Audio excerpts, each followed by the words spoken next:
top 10 list of all-time great cartoons without Batman the Animated Series on it, that list is wrong. Super wrong. The show's instant success went off the now hit animated movie Batman Mask of the Phantasm, but how it got there? Well, it's a bit of a roller coaster ride. From being forced into theaters and bombing, only for a year later to have Siskel and Ebert regret missing its release. Roger and I never reviewed it, and as far as I'm concerned, we made a big mistake. Seriously, bad call, guys. I didn't know back in 1993 that I was about to see one of the best Batman films brought to life, and have become my personal favorite Batman story. Dark Knight comes pretty close, but this one still wins. On your stomachs, arms spread. Who's this clown? I used to write and draw a lot as a kid, especially while watching Batman. Sitting alongside a bowl of cereal, creating my own comics, and even making up ones about the Bat family. I remember how much the film resonated with me at such a young age. I wanted to tell stories just like this. Well, the animated series had debuted to a lot of critical attention and acclaim, and Batman fans certainly liked it, and they wanted to pick up another order right away, so suddenly the heat is on Batman in a very good way. So we started work on the story that would become Mask of the Phantasm, and we got into it, and the crew was kind of stretched to its limits already because we had a huge order for episodes. We're still finishing the first season. The way it changed is there was an executive from the lot, a movie theatrical executive, and he was looking at what we were doing. Eric Radomski, one of the producers on it, had created for the opening credits, and it was a CG version of Gotham, and it was a long pan through Gotham, a beautiful shot. And you know, in those days, this was new stuff. And when the executive saw that, he said, "Why don't we make this a theatrical?" And it was a jaw dropper because the whole scope of it was not intended to be for the big screen.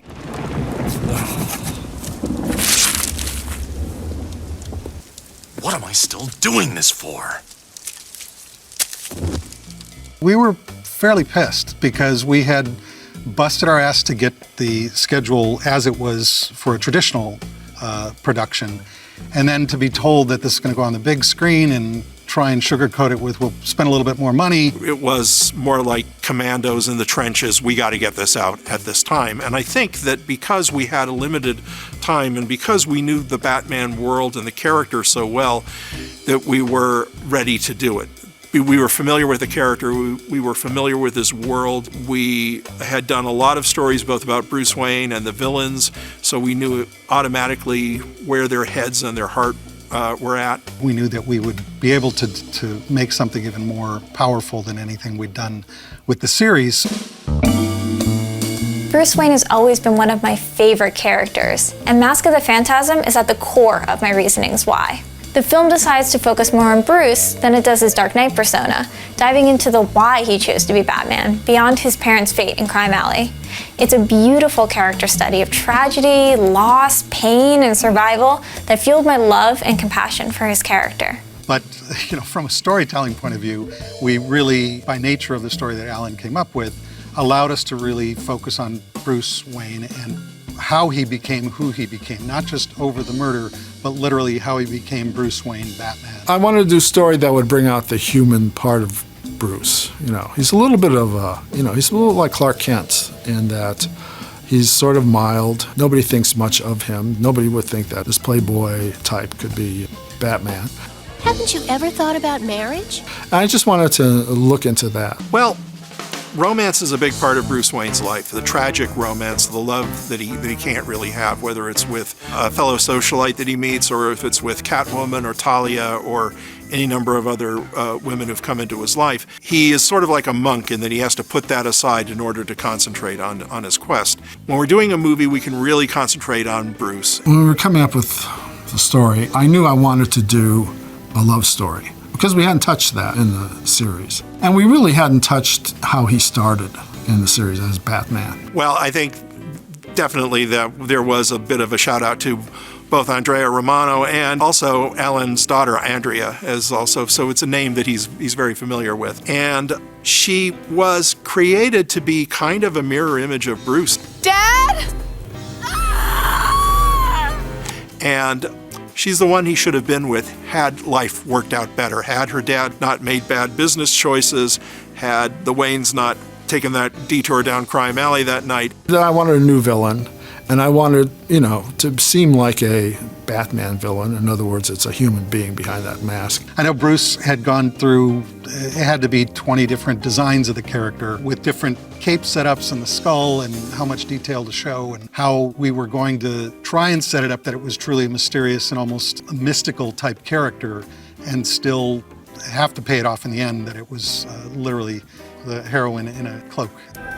Your angel of death awaits. I don't remember exactly when it was announced that we were going to use Dana or where the idea came from. It turned out that she was interested in working with us, which was great. I just remember when we auditioned Dana Delaney, we wanted her. They took everything, Bruce.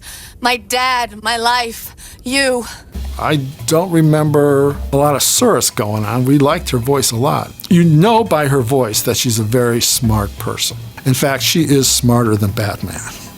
Hey! Got a few moves of my own. Her problems turn out to be even emotionally more stunted than Batman's. So it was a big score that, Dana Delaney's working on our show. To be able to go to the records and meet her, and, we were a bunch of awkward nerds, just like, wow, that's Dana Delaney. When I heard about Chucky Saul, well, I had to come back to find him, to stop him.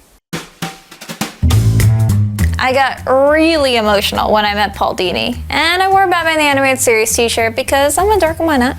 But getting to personally tell one of the major voices behind the show and the film that he helped spark my love of not just Batman, but comics is a moment I'll never forget. I spoke to him about how much having a female villain at the center of Phantasm meant so much to me as a young female viewer. Gotham's Rogue Gallery is filled with characters they could have chosen to explore for this, but instead they went the route of an entirely new character. Andrea is very much the mirror image to Bruce, showing how different people internalize and respond in times of great tragedy. The Phantasm being a woman was a huge shock to me as a young girl. The character appeared so masculine and horrifying. I really didn't expect to see her under the mask. Joining that gorgeous feminine Bruce Timm style, yet hidden under those layers of mystique and horror. I recall how cool it was to see her be the big bad, going toe-to-toe with Batman and holding her own. I can read lips. Then read them now. Get out. I was one of the producers, and my field was scripts. And I had some great story editors working for me, including Michael Reeves, who's a big sci-fi guy, Marty Pasco, who wrote a lot of Superman comics, and Paul Dini, who's really well known for creating Harley Quinn. So these were my guys. Alan was pretty much set on writing the story himself. He had a vision for the story. He was very passionate about the story, and he said, I'm going to write the story, and then I want to share it with your other three writers, and I want you to take parts of the script and write them, and then I'll look over everything and rewrite it, and then we'll probably all sit down and give it one last table read and send it on its way, which is what we wound up doing. I gave Marty some of the big flashback scenes. The graveyard scene is his. And then when Joker comes into it, I gave that to Paul. Gasp! Can it be? Because Paul was I think he wrote all the Joker stories for the series. There may be one or two that he didn't do, but otherwise that was his guy. The finale was Michael Reeves, who wrote the section in which Alfred, at the very end, helps Bruce with his emotional situation. And people are very much touched by that part, as they are by the cemetery part that Marty wrote. And then, so everybody wrote their sections, and I brought them together and put them together, And there was only one page that was untouched, and that was Marty's page of the funeral scene where he's telling his parents, I never expected to be happy. I know I made a promise, but I didn't see this coming. I didn't count on being happy. So I'm sorry, I just can't do this anymore. And I get choked up just thinking about it. Batman, Mask of the Phantasm, the animated movie, coming for a Christmas you'll never forget. Back in the 90s, you had two ways of seeing what movies were playing. The newspaper or movie phone? Hello and welcome to Movie Phone. My father was the one who discovered there was a Batman movie playing in theaters. I jumped at the chance to see my favorite cartoon on the big screen. It was a matinee back on Long Island in 1993.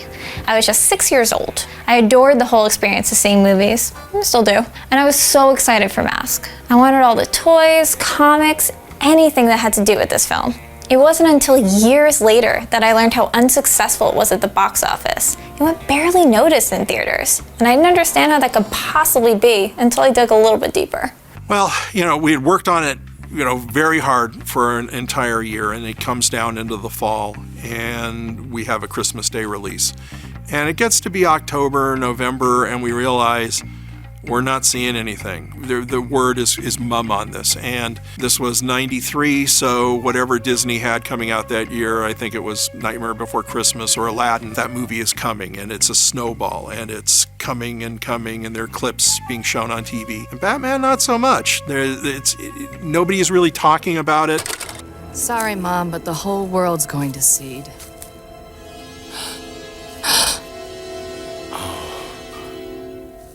You. The release was disappointing. I just remember having a lot of fun going to watch the audience. And it only showed as matinees. That made us disappointed too, because we thought we had sort of an adult story here, so it should play at night. And it came and sort of went. Like in a week or two, it was gone. And Christmas Day comes, so I take some of my family members to see it. We drive into San Francisco. It's showing at one theater in the San Francisco area in a triplex. We get there, there's no poster up. It's just, they're listing whatever the movies are, and then it's like also Batman. And we walked in and we were the audience, so we had a private screening. That was kind of good. One of my great memories working on Batman is getting a call. I was in England, I think, on vacation, and I got a call from my boss, Gene McCurdy, and said, Siskel and Ebert, they're raving about it. They say, now it's time for our video pick of the week. And our pick of the week is a movie that we didn't even know about till it was sent to us. It's Batman, Mask of the Phantasm. I enjoyed it more than the current Batman adventure that's in theaters, and I kind of like that picture. This film, however, is really smart and beautifully drawn. Siskel and Ebert didn't review the movie, but they reviewed the video, and they apologized for not reviewing the movie. We made a big mistake because it's terrific. And that's one of the great moments for me. I just love that. Stay away. This is not your fight. This madness ends now. The interesting thing about it was it didn't have a big splash at all. It had a small splash in the theaters. Not just a Batman movie, but a good character piece, and it was a buried treasure, and they didn't understand why it had slipped through the radar. The thing I hear most is that it was, for a lot of fans, it was a defining Batman story, much as the way Frank Miller's Dark Knight Returns or The Killing Joke or the Neil Adams, Denny O'Neil Batman stories were defining for that generation of fans who were reading the comics. Mask of the Phantasm is a story they look back on with a lot of fondness and affection, and it is a defining moment, much in the way that a great graphic novel was the entry point to somebody a generation before. And I'm very grateful for that. And the other thing I hear is, when are you making another one? When anyone asks me, what's your favorite Batman movie? My answer will forever be Mask of the Phantasm. I revisited it many times over 25 years, and no matter how many iterations of Batman fill the airwaves, this film will always hold a special place for me. Yes, there are times I've taken it off the shelf and watched it again. My wife had never seen it, and we had been married about 12 or 13 years, and I said, "You want to watch this?" And she goes, "I guess," and we watched it. Well, I saw it about a few years ago. I haven't gone back to see it since, and I have the Blu-ray, so I will. But it's just amazing that people still talk about it. To do it in 9 months compared to a few years, which is a typical animated feature schedule, we knew it was going to be limited, but like with any creator, you can only see the flaws. And to see the film 20 years later, I saw the same flaws just amplified because the quality of the film, so any of the fan reaction that I've heard, that there's never a comment about the quality. I'm proud of the story. I think we took a chance. I'm proud to have been a part of it. And it's like we had been doing the series, like I say, for about a year. And everybody was at their top level. Everybody understood what was going on. And they brought all their talents to it completely. On this side of it, I can really appreciate it and glad to be part of the team that pulled that off. But to say that we plan to do that is a total lie. We were paying our mortgage and doing our job. That's all that motivated us back 25 years ago. I think people are surprised how deep that story is. But I think that it's got this great dark deco look. And it's a pretty film. Even though the animation's a little limited, it catches your eye and it moves. And the last thing is Shirley Walker's music. I mean, the score is just astonishing.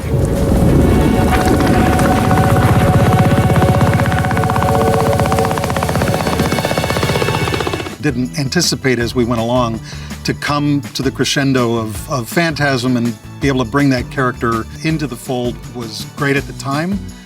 Only now can I really appreciate the significance of being able to add to the legacy of the character and the franchise in general.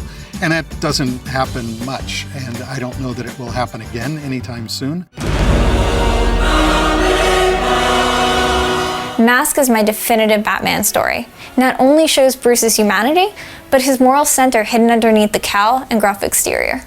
It's a complex story within a cartoon that's aimed toward children, but it was never approached that way, allowing a great story to unfold for any age who would come to find it.